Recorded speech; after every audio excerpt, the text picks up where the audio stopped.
Hi. We form habits, then our habits form us. Make good habits. Today is 4th of March 2022. Let us have a quick discussion of all these important topics. Rapid जी के yesterday questions के answers हैं। Dhubri port है असम में, केरला में है पंपादम शोला national park, Haldi Ghati Aravalli ये mountain pass है राजस्थान में, गोदावरी लार्जेस्ट रिवर बेसिन है महाराष्ट्र प्लेटू का, कोरोमंडल कोस्ट ये जो कोरोमंडल कोस्ट है यहाँ पर नॉर्थ ईस्ट मानसून से रेनफॉल होता है।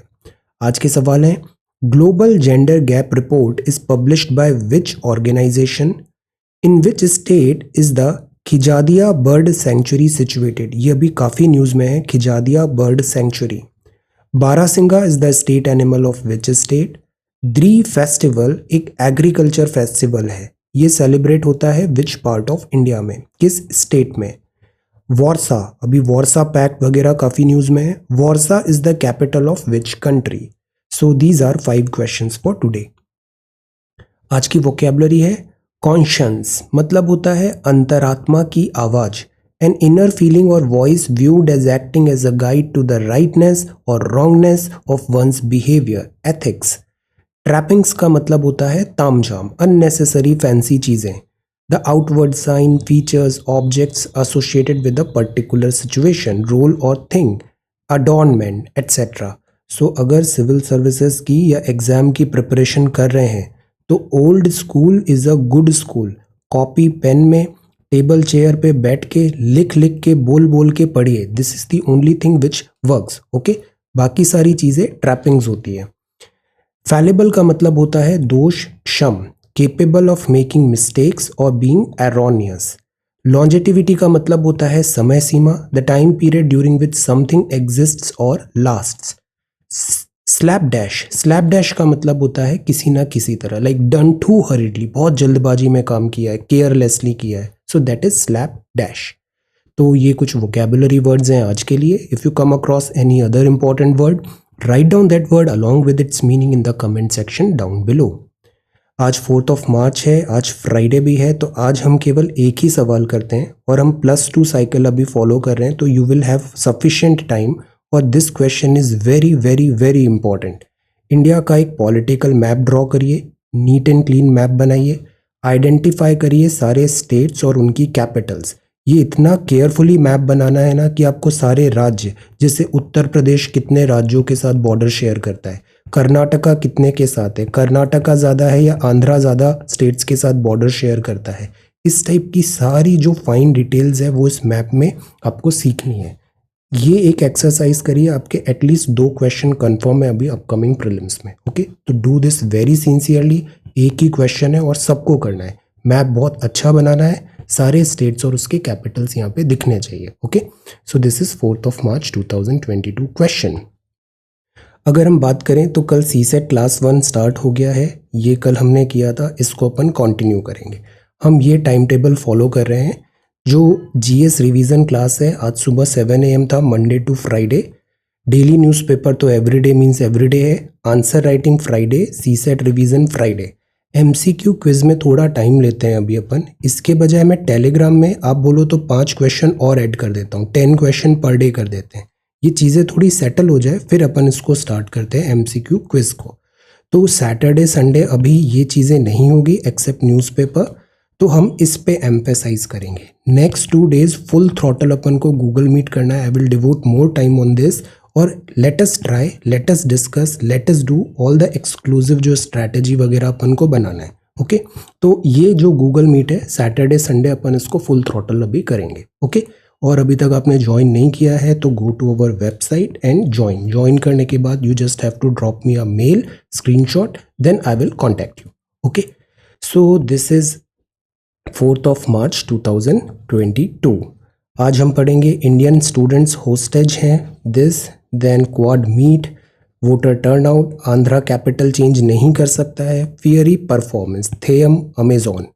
देन इसके बाद पॉल्यूशन नॉर्म्स पढ़ेंगे, रिवर्स रिलेटेड इशू, एडिटोरियल में not taking sides, care informed by data, children, and this is ethical dilemma. ये बड़ा अच्छा आज आर्टिकल आया है एथिकल डायलेमा का। Halting war, rescue mission, fanfare. आज हम डिटेल में पढ़ते हैं इस टॉपिक को, attorney general of India. Then we will talk about unvaccinated, US coverage, this is defence acquisition, Ukraine related news है, बिजनेस न्यूज़ है, और ये टेक्स्ट एंड इन्फो है कि टेक्स्ट एंड कॉन्टेक्स्ट है, एंड इंग्लिश का भी कुछ हम मटेरियल देखेंगे। So we are going to talk about all these topics in next about से 35 to 40 मिनट्स। ये फ्रंट पेज है। फर्स्ट जो न्यूज़ है वो है Indian students hostage in this. तो एक्चुअली यहाँ पे ये जो पॉलिटिकल जो क्राइसिस हो रहा है, यूक्रेन वॉर हो रहा है, रशिया और इस तरफ यूक्रेन के साथ सारी नाटो कंट्रीज़ हैं, तो इधर ह्यूमैनिटेरियन एक क्राइसिस है। इंडिया का अभी प्राइमरली जो रोल है, जो सिग्निफिकेंस है, जो हमारी प्रायोरिटी है, वो है कि हम इंडियंस को यहाँ से सेफली इवैक्यूएट करें। रशिया और यूक्रेन भी बात कर रहे हैं ताकि एक ह्यूमैनिटेरियन कॉरिडोर बने। जब वॉर होता है तो वॉर का कीमत कौन चुकाता है? Ordinary citizen. हमने इतने सारे वॉर्स देख चुके हैं। हम सीरिया में हमने देखा, इराक में देखा, अफगानिस्तान देखा, यमन देखा, सारा एरिया डिस्ट्रॉय हो जाता है जहाँ पर भी वॉर होता है। तो लाइक कंट्रीज फाइट, बट जो ऑर्डिनरी सिटीजन है वो पे करते हैं प्राइस को। तो यहाँ जो ह्यूमैनिटेरियन कॉरिडोर ज़रूरी है, ह्यूमैनिटेरियन एंगल ज़रूरी है। सिविल जो है, सिविल लाइफ है, वो लॉस नहीं होनी चाहिए। और जो वॉर है इसमें भी जो एथिक्स है, वॉर के भी सर्टेन एथिक्स होते हैं, उन एथिक्स को फॉलो करना ज़रूरी है। Humanitarian corridor. तो ये सेफ लैंडिंग है। Fighting raises on. अब जो नेक्स्ट है वो है quad meets amid tensions over Ukraine. तो क्वाड हमने पढ़ा था, क्वाड का समिट था। क्वाड में कौन है? इंडिया है, यूएसए है, जापान है और ऑस्ट्रेलिया है। ये चार हैं, इसलिए इसको बोलते हैं quad. Officially quad is not a military alliance. Quad is not to counter China. Quad है मल्टीलेटरल टाइज है। यहाँ पे बहुत सारे डाइवर्स टॉपिक्स पे अपन जो डेमोक्रेसीज हैं, लाइक माइंडेड कंट्रीज हैं, वो यहाँ पे अपना आगे प्रोग्रेस करती है, प्लान करती है। अब बात आ रही है यूक्रेन क्राइसिस का। तो क्वाड लीडर्स ने जो क्वाड समिट हुआ, यूएस प्रेसिडेंट जोसेफ बाइडेन नए मैकेनिज्म की बात किया कि ह्यूमैनिटेरियन असिस्टेंस कैसे दें इंडो पैसिफिक में, और यूक्रेन क्राइसिस को कैसे टेकल किया जाए। तो ये सारी बातें हुई यहाँ पर। और इंडिया पे भी प्रेशर बनाया जा रहा है कि जो रशिया के लिए हमने न्यूट्रलिटी रखी है, यूएनएससी में हमने, यूएनजीए में भी हमने वोट से एब्सटेन किया था, उस चीज़ पे इंडिया एक स्टैंड ले, ऐसा प्रेशराइज भी इंडिया को किया जा रहा है। So this is that. Voter turnout better हुआ, this is really nice. Voter turnout ज़्यादा होना चाहिए। उत्तर प्रदेश इतना बड़ा राज्य है, यहाँ वोटर टर्नआउट से 80-70% होना चाहिए। जितना ज़्यादा वोटर टर्नआउट होता है, डेमोक्रेसी इलेक्शन उतने ही अच्छे माने जाते हैं। तो इलेक्शन मतलब फेस्टिवल ऑफ डेमोक्रेसी है। जो वोटर है, वोटिंग है, ये आपका कॉन्स्टिट्यूशनल राइट है। इसमें अक्सर कन्फ्यूजन होता रहता है कि कॉन्स्टिट्यूशनल राइट है या लीगल राइट है। अगर हम अपन डिटेल में, बहुत डिटेल में देखें तो जैसे हमारा कॉन्स्टिट्यूशन है, कॉन्स्टिट्यूशन में एडल्ट फ्रेंचाइजी दिया हुआ है। तो टेक्निकली सिंपल वर्ड्स में देखें तो कॉन्स्टिट्यूशन में मेंशन है ये, तो ये कॉन्स्टिट्यूशनल राइट हो गया। अगर बहुत डिटेल में देखो तो कॉन्स्टिट्यूशन में केवल एडल्ट फ्रेंचाइजी दिया हुआ है, बट एडल्ट फ्रेंचाइजी को इम्प्लीमेंट करने के लिए फिर आरपीए 1950 आता है, आरपीए 1951 आता है। तो टेक्निकली अगर अपन देखें तो राइट टू वोट फिर लीगल राइट बन जाना चाहिए, बट क्योंकि कुछ केसेस में डिनाई भी हो जाता है वोट का।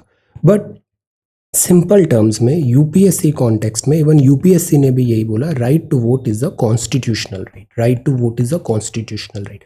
दैट इज वाई मैं हमेशा आपसे ये बोलता हूँ, एग्जाम को समझो, एग्जाम में क्या रिक्वायरमेंट है।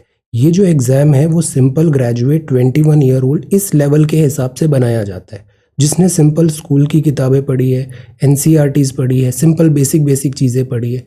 तो हमें भी उसी अप्रोच से इसको एड्रेस करना चाहिए। बहुत ज़्यादा हम करते हैं ना तो फिर डिफ़िकल्टी फेस होने लग जाती है हमें।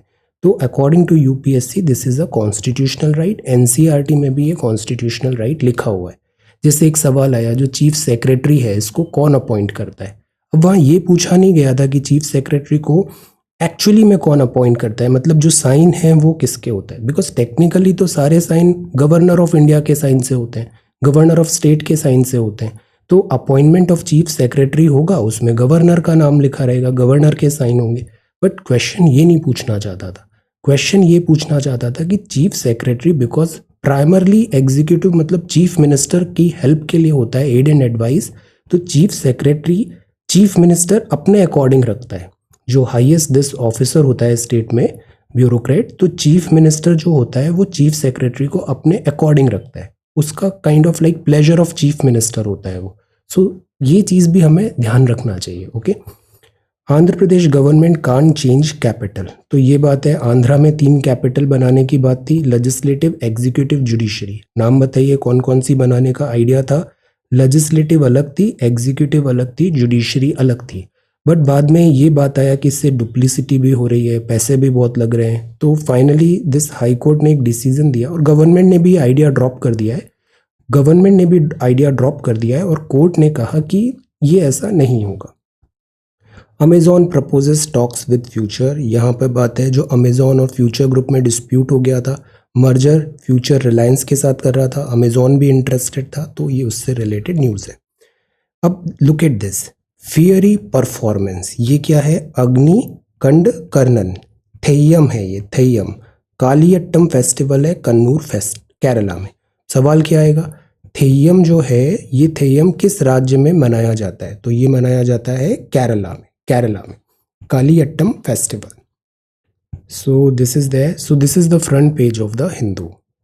अब जो नेक्स्ट है, pollution norms bite the dust at Central Vista. Bite the dust है ना, ये एक इडियम है, तो मतलब बताइए बाइट द डस्ट क्या होता है? बाइट द डस्ट, कल भी हमने 1-2 दिन पहले देखा था, Russian tanks bite the dust like that. तो बाइट द डस्ट क्या होता है?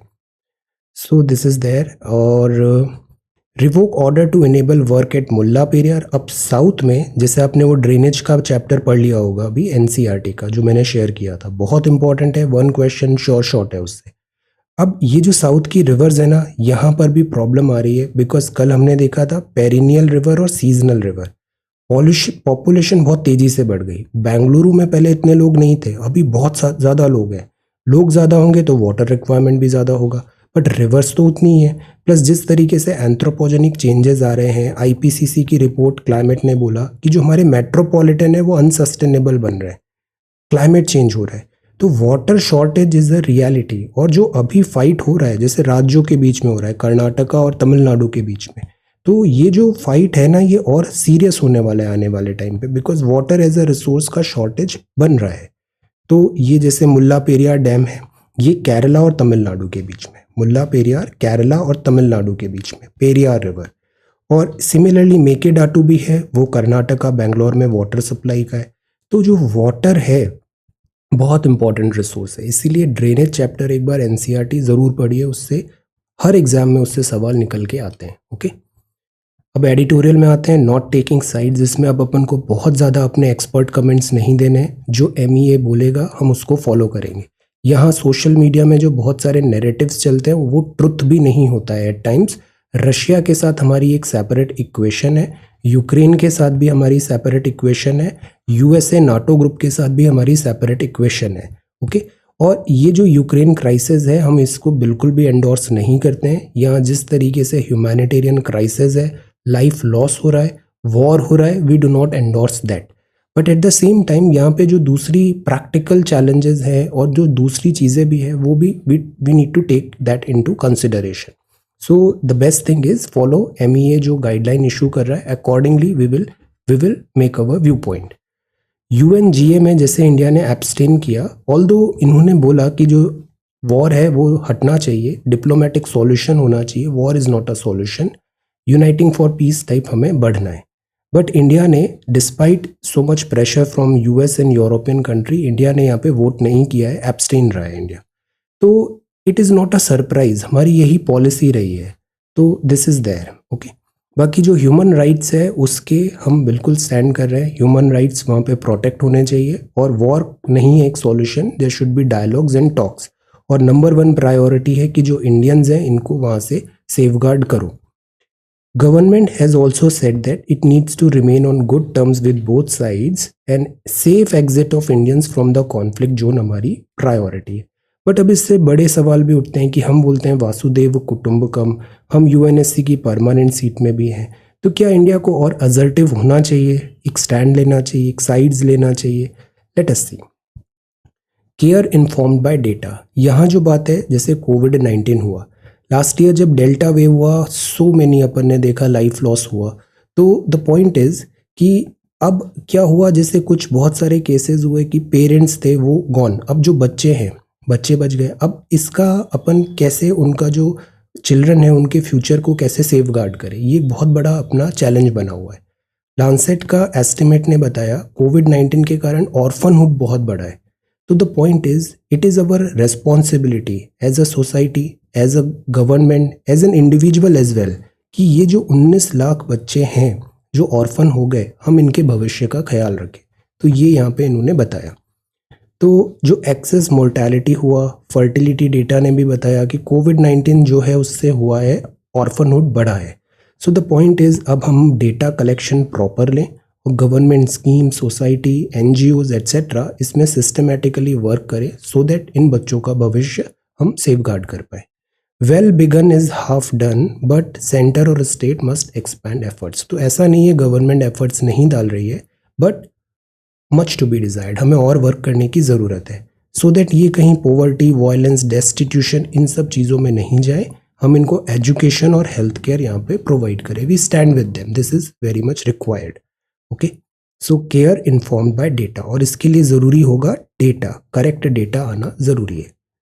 ये जो बात है वो एथिकल डायलेमा है, इसमें ना बहुत वेरिड थॉट्स दिए हुए हैं। जो प्राइमरी इसका जो पर्पज़ है आर्टिकल का वो ये है कि साइंस एंड टेक्नोलॉजी और एक चीज़ होती है एथिकल डायलेमा, दोनों हैंड इन हैंड चलना चाहिए। ये इसमें जैसे एक एग्जांपल दिया है, कुछ ही टाइम पहले हमने पढ़ा था जीनो ट्रांसप्लांट। ये क्या होता है, जैसे हमारी जो बॉडी है और जो पिग की बॉडी है, इसके ऑर्गन्स में बहुत सिमिलैरिटी है। तो हमने एक हार्ट लिया, उसको पिग से निकाला और उसको ह्यूमन बीइंग में ट्रांसप्लांट कर दिया। दो अलग अलग स्पीशीज हैं ये, तो ये हो गया जीनो ट्रांसप्लांट, पिग का heart in human being. But अब इससे बात आती है क्या ये एथिकल है, अनएथिकल है, लाइक दैट। जैसे कुछ टाइम पहले एक न्यूज़ आया था डिज़ाइनर बेबी, मतलब जो बच्चे हैं उनको पर्टिकुलर ट्रेट्स चाहिए, पेरेंट को पर्टिकुलर ट्रेट्स चाहिए, पर्टिकुलर क्वालिटीज़ चाहिए। So we are like very selective हो रहे हैं अपन एग्स के लिए, very selective sperms, and then we are trying to make designer baby. This is wrong, this is unethical. तो इस बात पे भी बहुत सारे सवाल उठे थे। So the point is science and technology progress करेगा, जैसे हमने ऑर्गन ट्रांसप्लांटेशन भी फ्यूचर में होगा, स्टेम सेल्स भी बहुत तेज़ी से ग्रोथ कर रहा है, इस पर research and development. But the point is जो ह्यूमन सिविलाइजेशन है, जो हमारा नेचर का प्रोसेस है, हम उसको भी टिंकर नहीं करें, बैलेंस में रहें। तो यही चीज़ यहाँ पे बताया है डिफरेंट एग्जाम्पल से, अलग अलग शहर के एग्जाम्पल से, कि द आइडिया इज़ कि मोरल और सोशल इश्यूज़ भी हैंड इन हैंड चलना चाहिए साइंस एंड टेक्नोलॉजी में। एक और चीज़ जब साइंस एंड टेक्नोलॉजी की आती है वो आती है सूडो साइंस। हमारी ये हैबिट होती है, हम हर चीज़ को साइंस बता देते हैं। व्हाट्सएप फॉरवर्ड है and this is backed by science and technology, किसी आईआईटी ने ये रिसर्च किया एट्सेट्रा। इन चीज़ों से बचना चाहिए। Moral and social issues, okay. Article 51A भी बोलता है टू डेवलप साइंटिफिक टेम्पर, और करेक्ट वे में ये साइंटिफिक टेम्पर करें। What is science? Science is fact based, science is evidence based, okay, science has to be there. तो the idea is कि जो हम रिसर्च कर रहे हैं साइंस में, वहाँ पे एथिक्स भी साइमल्टेनियसली हमें कैरी करना चाहिए। ये जो आर्टिकल है ये प्राइमरली यूएस का बताया हुआ है। जैसे यूएस क्या है, यूएस एक यूनियन ऑफ स्टेट्स है। यूएस जो है वो इनडिस्ट्रक्टिबल यूनियन है ऑफ डिस्ट्रक्टिबल स्टेट्स। यूएस जो है वो एक फेडरल कंट्री है, यहाँ 50 ऐसे राज्य हैं, ये सब मिलके बनते हैं the United States of America. तो hard times for the state of the union. यहाँ की जो पॉलिटी है उसके बारे में बताया, democrats, republican etcetera. Why is not global interconnectedness halting war. अब सी, एक टाइम हमने देखा था कि सब बहुत क्लोजली इंटीग्रेट हो जाएंगे तो वॉर नहीं होगा। अब लेटेस्ट सी वर्ल्ड वॉर 3 में, मतलब अगर सिचुएशन वर्जन होती है तो क्या होता है, बिकॉज जो यूक्रेन है ये तो प्लेटफॉर्म बन गया, कॉन्फ्लिक्ट का जोन बन गया। सारे कंट्रीज़, ये जो यूरोप के कंट्रीज़ हैं, ये यहाँ फाइट नहीं चाहते, तो ये अपने वेपन्स यहाँ पे भेज रहे हैं कि you fight over there. Poland ने भेजा, इधर सारी कंट्रीज़ यहाँ पे वेपन सप्लाई कर रहे हैं यूक्रेन को। अगर ये क्राइसिस बढ़ता है, एस्केलेट होता है, तो ग्लोबल इंटरकनेक्टेडनेस, लाइक जैसे हमारी इकोनॉमी कनेक्टेड है, स्विफ्ट हमने देखा, यूएनएससी के सैंक्शंस वगैरह हुए, क्या ये हॉल्ट कर पाते हैं वॉर को, एट्सेट्रा। लेट अस सी। रेस्क्यू मिशंस, लेट अस सी मैं इसलिए बोलता हूँ बिकॉज आई नो कि जो चीज़ होती है ना, या ओपिनियन भी बदलते हैं, व्यू पॉइंट भी बदलते हैं, इन सब चीज़ों को बहुत ज़्यादा अभी हमारे स्कोप ऑफ डिस्कशन में नहीं है। जब चीज़ें सेटल हो जाएगी then we will talk about it, okay. Rescue missions without fanfare, अब रेस्क्यू ज़रूरी है विदाउट फैनफेयर, साइलेंटली, बट अगर गवर्नमेंट इतने एफर्ट्स डाल रही है तो हर, this is again a fact, government उसको हाईलाइट करने की कोशिश करेगी। Use your good offices to help students, Supreme Court ने कहा वेणुगोपाल साहब को। सी, आज हम अच्छे से पढ़ लेते हैं this topic, attorney general, okay. तो what is attorney general? Article 76 में लिखा है कि ये हाईएस्ट लॉ ऑफिसर है। Highest law officer of India कौन होता है? Attorney general, article 76। ये सरकार का वकील है, ये लीगल एडवाइजर है हमारा, जैसे इंडिविजुअल का, कंपनी का वकील, this is legal adviser to the government of India. He advises the union government on all legal matter. तो सरकारी का जो वकील है, गवर्नमेंट का जो वकील है, वो है attorney general, article 76, highest law officer. ये प्राइमरी लॉयर होते हैं जो यूनियन गवर्नमेंट को सुप्रीम कोर्ट में रिप्रेजेंट करते हैं। अटॉर्नी जनरल की तरह ही स्टेट में एडवोकेट जनरल होते हैं, और ये not suppose to be political appointee in spirit, but this is not the case in practice. Actually appointment जो होता है ना इसका, इसमें गवर्नमेंट का डिस्क्रिशन भी बहुत होता है, तो दिस इज दैट। तो हमें क्या याद रखना है? 76 है, हाईएस्ट लॉ ऑफिसर, गवर्नमेंट का लॉयर। अपॉइंट कैसे होता है? प्रेसिडेंट ऑफ इंडिया अपॉइंट करते हैं for the post, president on the advice of the government, advice of the government. Criteria क्या है? इंडियन सिटीजन हो, 5 साल हाई कोर्ट में रहे हो, जज, या 10 साल हाई कोर्ट में as an advocate, well qualified हो, एमिनेंट जूरिस्ट भी हो सकता है, तो उनके लिए ये डायरेक्ट हो जाएगा, फिर ये ज़रूरत नहीं है। So the point is, government को जो सूटेबल लग रहा है वो एमिनेंट जूरिस्ट हो या फिर ये हो, दिस गवर्नमेंट अपॉइंट कर सकती है अटॉर्नी जनरल को। जो ऑफिस होता है इनका, टर्म कोई फिक्स नहीं है, गवर्नमेंट पे डिपेंड करता है, स्पेसिफाइड टेन्योर नहीं है, प्रोसीजर ग्राउंड रिमूवल का भी ऐसा कुछ मेंशन नहीं है, तो गवर्नमेंट अपने हिसाब से अपॉइंट करेगी, अपने हिसाब से हटा भी सकती है। प्रेसिडेंट कभी भी हटा सकते हैं, रेजिग्नेशन प्रेसिडेंट को दे सकते हैं। On the advice of com है तो he is removed when the council is dissolve और रिप्लेस्ड। जनरली कन्वेंशनली मतलब नियम नहीं है, कॉम ने बनाया, तो अगर जैसे सरकार ही नहीं रही तो अटॉर्नी जनरल भी रिजाइन कर देते हैं, डिसॉल्व हो जाता है कन्वेंशनली, ओके। तो ये आर्टिकल 76, क्राइटेरिया, टर्म। अब देखते हैं रोल क्या है। तो ये चीफ लॉ ऑफिसर है, जो भी लीगल मैटर है, प्रेसिडेंट साहब ने बोला, यूनियन गवर्नमेंट ने बोला, तो वो उस मैटर पे अपना एडवाइस देंगे, वकील है ये। President keeps referring him legal matter that suits it's interest, attorney general उस पर एडवाइसेस दे सकते हैं। प्रेसिडेंट के रेफर के बजाय के अलावा इनकी ड्यूटीज भी, he also performs the duties mention in the constitution. 3 duty इनकी लिखी है कॉन्स्टिट्यूशन में, तो मतलब जो प्रेसिडेंट कॉम ने जो बताया, गवर्नमेंट ने बताया, वो मैटर तो देखेंगे ही, साथ 3 ड्यूटी है। In any legal case where the government of India is related to, attorney general has to appear in the supreme court on its behalf. तो मतलब गवर्नमेंट का वकील है, जो भी केस लगा सुप्रीम कोर्ट में, तो अटॉर्नी जनरल जाके वहाँ गवर्नमेंट को रिप्रेजेंट करेंगे। He has to represent union government in any reference made by the president to the Supreme Court under Article 143। President ने कोई रेफरेंस मांगा तो उसमें ये यहाँ पर सुप्रीम कोर्ट में जाके आर्टिकल 143 अटॉर्नी जनरल रिप्रेजेंट करेंगे। अपीयर होंगे हाई कोर्ट में अगर कोई गवर्नमेंट ऑफ इंडिया का केस है। तो काम वही है कि गवर्नमेंट के वकील हैं, जहाँ गवर्नमेंट को ज़रूरत पड़ेगी ये सरकार को जाके रिप्रेजेंट करेंगे। लिमिटेशंस क्या हैं? अब बिकॉज ये गवर्नमेंट के वकील हैं तो कोई भी एडवाइस या होल्ड अगेंस्ट गवर्नमेंट नहीं करेंगे, अगेंस्ट गवर्नमेंट अपीयर भी नहीं होंगे किसी केस में, ऐसा किसी पर्सन को डिफेंड नहीं करेंगे without the permission of government of India जिसके खिलाफ क्रिमिनल प्रोसिक्यूशन है। Appointment as a director of company वगैरह भी एक्सेप्ट नहीं करेंगे without permission of government of India. तो ये कुछ लिमिटेशंस है अटॉर्नी जनरल का।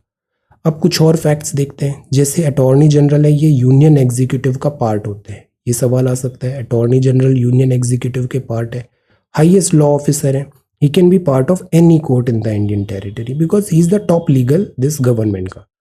He got the right to speak and take part in proceeding of both the House of Parliament। Now see this is different। तो ये किसी भी proceeding में जाके बोल सकते हैं, दोनों हाउस ऑफ पार्लियामेंट के जॉइंट सिटिंग में भी, इवन पार्लियामेंट में भी जिसके वो मेंबर रखे गए, बट वोट का अधिकार नहीं होगा, वोट नहीं होगा, no right to vote. Member of parliament की तरह इनको पावर प्रिविलेजेस भी मिला है। He is not considered as government servant. Practice जो है वो प्राइवेट भी कर सकते हैं, डिबार नहीं किया गया है, ये भी याद रखना है, not debarred from private legal practice. Right to speak है प्रोसीडिंग दोनों हाउसेज में, जॉइंट सिटिंग्स में भी, without a right to vote. तो ये चीज़ भी मैं शेयर कर दूंगा अभी। दिस इज अटॉर्नी जनरल का फैक्ट, अटॉर्नी जनरल की limitation, role, appointment, term and what is attorney general. This is again important. ये वेणुगोपाल साहब हैं, के वेणुगोपाल साहब अटॉर्नी जनरल हैं। Okay, then this is high death toll among unvaccinated, go gate vaccination, ensure zero wastage of vaccination, convergence in tie है, US official ने बताया। Tax evasion, multinational group, सरकार यहाँ पे टाइटन करने की कोशिश कर रही है। डिफेंस एक्विजिशन प्रोसीजर, इसको और स्ट्रीमलाइन करना है ताकि हम जल्दी से जल्दी एफिशिएंटली और खुद के बनाए वेपन्स पे भी हम एम्फेसाइज करें। यूक्रेन क्राइसिस ने, रशियन क्राइसिस ने एक चीज़ तो क्लियर कर दिया है, हमें सेल्फ रिलायंट होने की बहुत ज़रूरी है, and as soon as possible. तो वही डिसीजन है यहाँ पे, अकॉर्डेड इन प्रिंसिपल अप्रूवल दिया है 4 प्रोजेक्ट का। Make 1 government funded, make 2 5 under industry funded. तो ये डिफेंस एक्विजिशन में होगा। हम एक्चुअली पूरा इकोसिस्टम बनाने की कोशिश कर रहे हैं डिफेंस इक्विपमेंट का। जैसे एयरफोर्स को चाहिए router, switches, encryptor, VoIP phone, voice over internet, software, इन सब चीज़ों का हम खुद एक्सपर्टीज डेवलप करें। तो ये चीज़ है UAVs etcetera. Army operations going as plan, Putin ने कहा। बेस्ड एआईआईबी ने दिस सैंक्शंस रशिया पे। No effort to push India on UN vote. Sri Lanka में फ्यूल का क्रंच है, पावर का कट्स है। ट्रेड डेफिसिट हाई हुआ, करंट अकाउंट डेफिसिट वाइडन हुआ। वाई? बिकॉज नोमुरा ने बताया है, गोल्ड एक तो डिमांड है, बिकॉज गोल्ड सेफ माना जाता है, स्टॉक्स भी अपना प्लंज हो गया था, तो गोल्ड का डिमांड बढ़ा है, येलो मेटल। और दूसरा ऑयल महंगा हो गया है, रुपी भी वीकन हुआ, तो ओवरऑल इसके कारण वाइडन हुआ सीएडी और ट्रेड डेफिसिट सीन है। Daily review of government finances करेंगे। ये एलआईसी आईपीओ इतनी बड़ी इवेंट थी, बट इस यूक्रेन क्राइसिस के कारण ये एक मतलब डार्क क्लाउड्स हो गए एलआईसी आईपीओ पे। Gas aluminium hit fresh records, oil wheat soar, war led supply turmoil roils market. Look at the language, war led supply turmoil roils markets. Okay, learn, language में बहुत power होता है, सीखिए, जितना अच्छा रिफाइन कर सकते हैं ना, work on your language. Sun oil का import set to fall on war, Ukraine में sunflower. Relief for crisis it exports on anvil. Guarantee of lenders, letter of credit, soft loans का ऑप्शन सरकार सोच रही है। This is YouTube economy, this is JV manufacturing, Vodafone, FPI Indian equity. Then this is sports news है। Uttar Pradesh one state many facets, और ये है James Cameroon Technicolor rain coat. Avatar एक मूवी है। नो योर इंग्लिश में आज हम देखते हैं, नो योर इंग्लिश में जो पहला है वर्ड वो ये है कि डिनाई का क्या मतलब होता है। आप डिनाई कर रहे हो, मतलब कुछ चीज़ बोला गया, आप उसको अनट्रू बता रहे हो, तो वो डिनाई हुआ। He denied the charge levelled against him, he denied that the signature was his, he denied that he had gone to Calcutta in 1981, he denied that he had spoken to Krishna. So deny मतलब to declare untrue, और refuse मतलब मना करना कि आपको मेरे साथ यहाँ चलना है, you refused. आपको like something you want to eat, you refused. When you refuse, you do so as you don't want to accept or do what you are asked. Like I refuse to go to Madras, I refuse to follow him, he refused to help him. तो ये होता है refuse. तो deny मतलब true, untrue बता रहे हो, refuse मतलब मना कर रहे हो। You can't avoid making mistakes. See, this is very important. You can't avoid making mistakes. जो काम करता है उसी से गलती होती है. You can't avoid making mistakes. Human beings make mistakes and no one is perfect. Understand this thing. Okay, answer writing में आप लोग इतना डरते हो अपना वर्क शेयर करने से। बहुत सारे स्टूडेंट्स अभी भी व्हाट्सएप पे मैसेज करते हैं, बट दे गेट स्केयर की वेबसाइट में सब उनको देखेंगे, जज करेंगे, ओपिनियन बनाएंगे, गलती हो गई देन व्हाट। इस चीज़ से बाहर निकलो, ये चीज़ आपको होल्ड करके रखी हुई है आपकी प्रोग्रेस को। Don't over think, just work. It is perfectly all right to make mistake. Human beings make mistakes and no one is perfect. गलती हो गया, कल ठीक कर लेंगे. By the way, avoid is followed by gerund. तो यह इंग्लिश भी है, but the idea is human beings make mistake. आप आंसर लिखोगे तभी तो गलती होगी. जो लिखेगा ही नहीं वो तो गलती भी नहीं करेगा. गलती नहीं करेगा तो उसमें सुधार भी नहीं होगा. तो राइट.